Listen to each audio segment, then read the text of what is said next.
안녕하세요. 투자의 올바른 방법론을 찾아 헤매는 메소드 투자TV입니다. 제가 감기에 걸려서 목소리가 양호하지 못한 점 양해 바랍니다. 오늘은 캐시룰에 대해 얘기해 볼까 합니다. 캐시룰은 말 그대로 현금에 관한 규칙, 현금 보유에 관한 규율입니다. 원래 있는 말이냐고요? No, 메소드가 마음대로 만든 말입니다. 주식은 오르고 내리고를 당장은 알 수 없다. 내일 당장 오를지 내릴지, 다음 주 오를지 내릴지 알 수 없지요. 주식 투자를 하는 사람들은 이 전제를 인정하는 데서부터 출발합니다. 이걸 내가 알 수 있다고 생각하면 안 됩니다. 나는 비록 모르지만 나보다 더 똑똑한 사람들은 알 수 있다고 생각해서도 안 됩니다.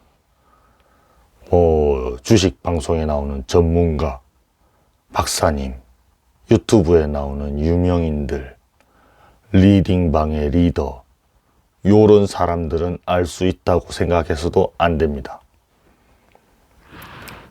주식 투자자의 수익과 손실을 결정하는 것은 오늘의 포지션이에요. 오늘 내가 어떤 주식을 얼마나 많이 갖고 있느냐, 그 주식 비중을 얼마나 많이 확대해 놨느냐, 또 현금은 얼마나 줄여 놨느냐, 이 오늘의 포지션과 내일의 주가가 서로 만나서 수익이 결정되는 거예요. 오늘 포지션에서 내가 비중을 확 늘려놨으면 내일 주가가 오르면 수익이 점프하겠지요. 반대로 내일 주가가 빠지면 기존 수익도 없어지고 손실이 나겠지요. 그러니까 주식 투자라는 거는 내가 컨트롤 할 수 있는 오늘의 포지션 요거 하고, 내가 컨트롤 할 수도 없고 어떻게 될지 알 수도 없는 내일의 주가, 요 두 개의 일종의 함수 같은 거지요. 이 함수의 값이 그 결과물이 수익 또는 손실이다. 그러니까 주식 투자자는 매일매일 자신의 포지션에 따라서 이기고 지는 그런 게임을 하고 있는 거야. 매일매일. 내가 저 주식을 사려고 마음을 먹었는데 많이 못 샀어. 그런데 하루 지나니까 10%가 올랐어. 내 수중에는 현금이 그대로 남아있고. 그러면 나는 이 게임에서 진 거야. 기분이 안 좋죠. 반대로 생각해 보세요. 내가 어제 그 주식을 여차 주저 하다가 못 샀어. 그런데 그 주식이 오늘 10% 폭락했어. 내 수중에는 현금이 그대로 남아있네.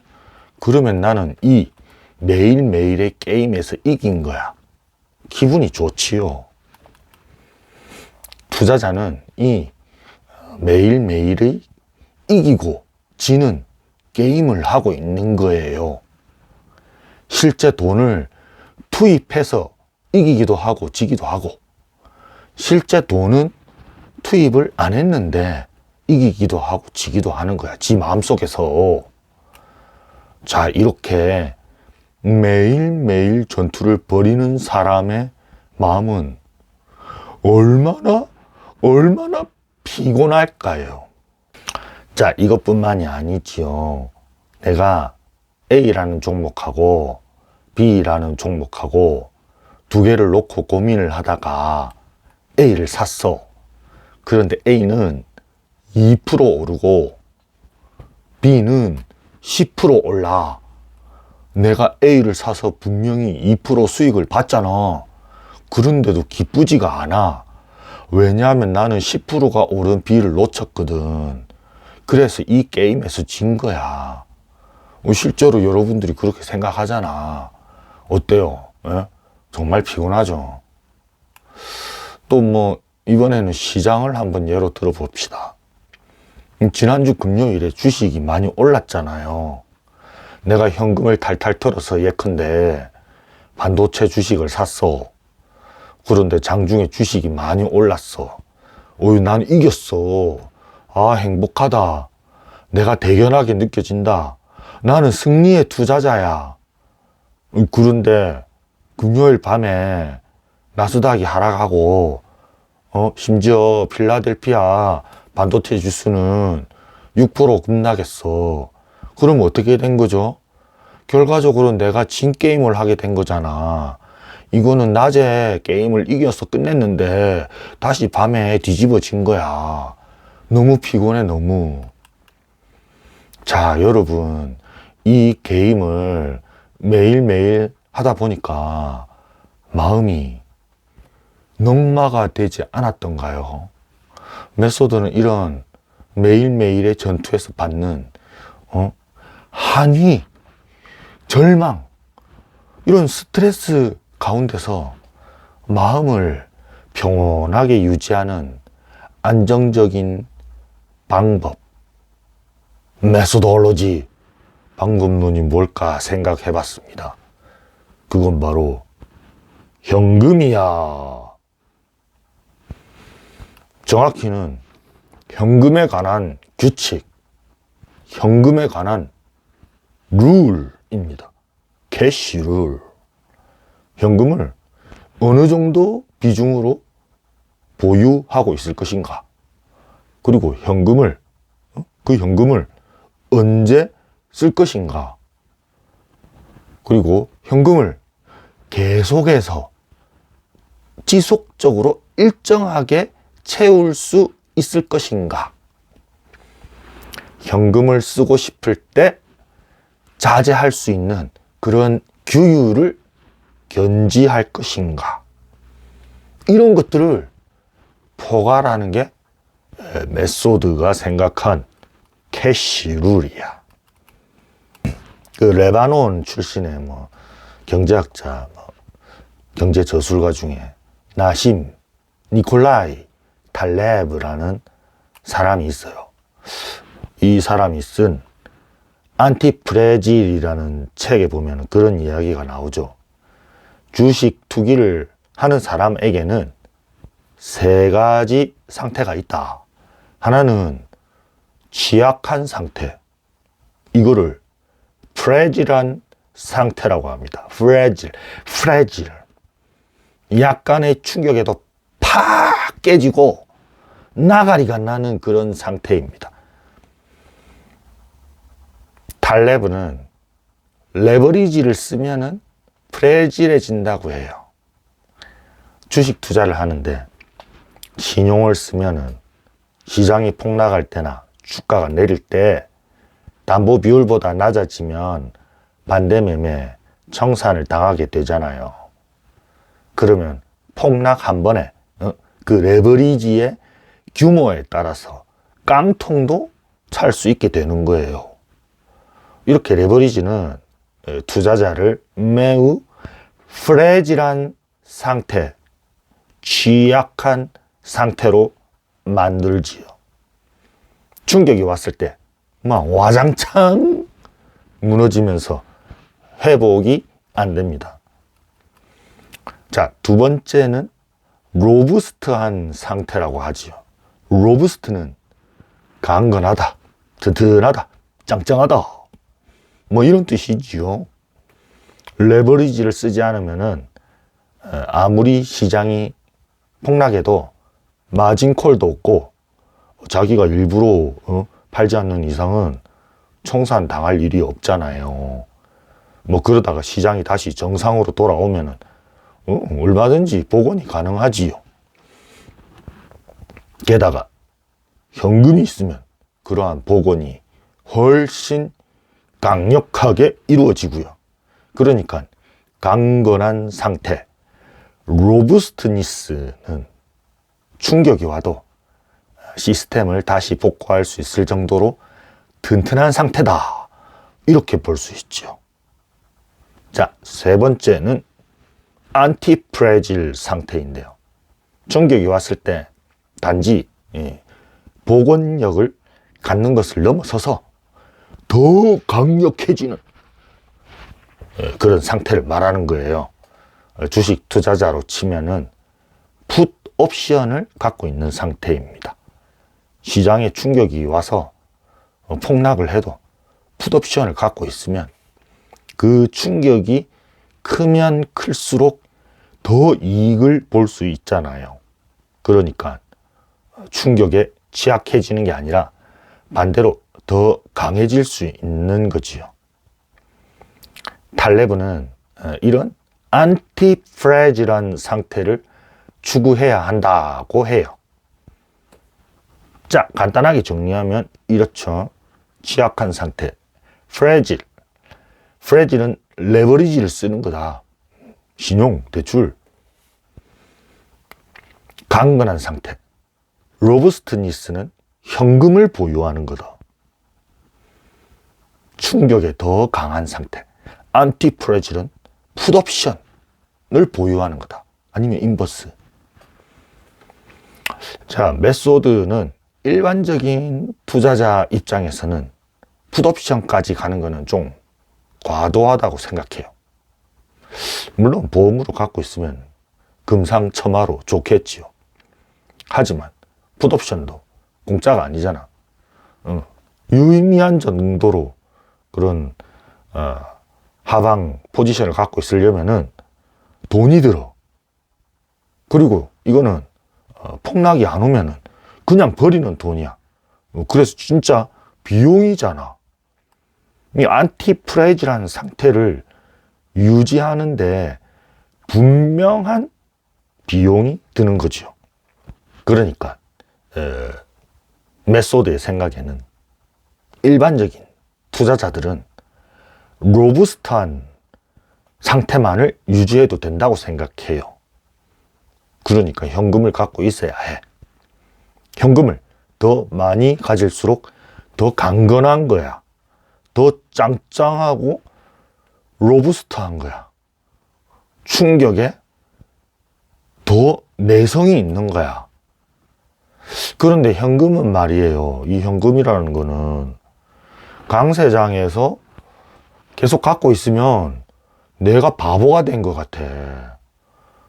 내가 현금을 갖고 있는데 시장이 계속 상승한다고 해봐요. 내가 지는 게임을 하고 있는 것 같아. 지금 이 돈을 주식에 넣어서 자금을 최대한 효율적으로 막 사용해야 하는데 계속 현금 상태로 갖고 있으니 전체 계좌 수익률도 처지는 것 같고 내가 바보짓 하고 있는 것 같게 느껴지잖아. 이 투자되지 않은 현금은 그 자체로 비효율적이고 잉여야, 잉여. 그런데 바로 그 잉여가 강건함의 비결이에요. 자연은 항상 잉여를 갖고 있다. 콩팥도 한 개면 되는데 키드니 왜 꼭 두 개나 갖고 있을까? 왜 우리는 폐도 두 개를 갖고 있을까? 한 개면 되는데 이게 비효율적인 만큼 더 안전한 거죠. 왜 연비 떨어지게 스페어 타이어 갖고 다니냐고. 자, 이렇게 보면은 현금을 갖고 있는 게 비효율만은 아니고 숫자로 환원할 수 없는 아주 중요한 기능을 하는 거예요. 이 기능이 생존과 관계되는 기능.